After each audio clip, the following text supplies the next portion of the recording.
AITA If I Cut Off My Spoiled Older Sister? Hi, I just really need someone to tell me if I'm being crazy or not. So I, 22 female, have always had a rocky relationship with my three sisters, 29 female, 26 female, and 19 female, but especially my oldest sister.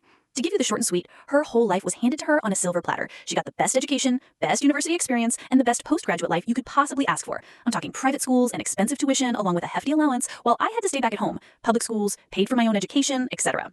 4 years ago, when I was about to start university, my sister had already been living in a lavish apartment in Turkey, completely paid for by my dad. She doesn't work, hasn't even done an internship to this day, doesn't study, doesn't do anything but go out with her friends and spend daddy's money. She rejects every suitor and goes out with any guy who throws bills at her. We're religious, and dating isn't in the question, and my parents defend her no matter what. I didn't know this when I came to Turkey 4 years ago to look at universities, but she picked me up from the airport in her boyfriend's car and tried to get me to join them on their dates, which I adamantly refused.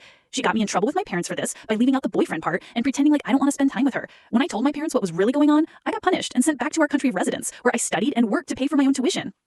Now I recently graduated and came to Turkey to spend a few days on vacation, and I thought our relationship has progressed, but I was completely wrong. She's even more spoiled, complains that dad doesn't send her enough money, he does, I can see the messages, and takes whatever she likes from my suitcase. My dad warned me to be nice to my sister before I came, so I was, but a few days ago I snapped. I had asked her to do 2 simple tasks for me because I can't do them myself. 1, I asked her to contact a hairdresser that lives within the apartment complex to come by and do my hair, which she hasn't done yet and I've been asking for ages. 2, I asked her to charge my line with data because I'm constantly looking up universities for my postgraduate plans, which she also hasn't done. I'm writing this at a cafe, by the way. Sounds simple, right? So why would I snap? Well, it's the way she talks to me that just rage baited me to the max. She looks down at me, talks down at me in front of people, and is generally horrid to me.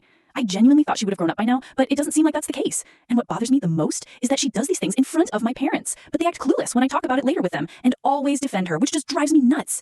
Alongside this, she has also taken a good chunk of money from me, some stolen, some lended, which she refuses to pay back. I don't care about the money. I care about her horrible attitude with me when I've been nothing but nice to her. I get that she might not like me after I snitched to our parents 4 years ago, but come on, they didn't even give her a slap on the wrist. So would I be the a-hole if I cut off my sister?